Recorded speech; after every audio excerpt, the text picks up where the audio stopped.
Kitang-kita nyo naman yung pagkasili niyan. Ayan.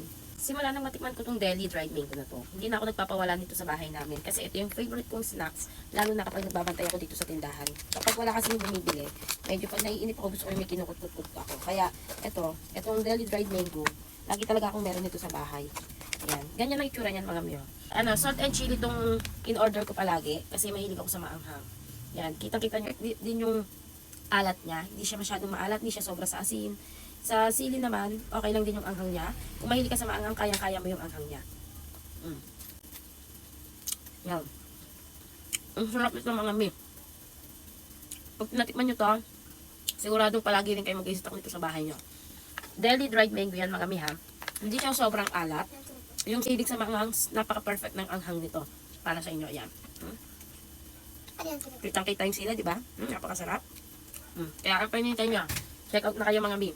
Thank you!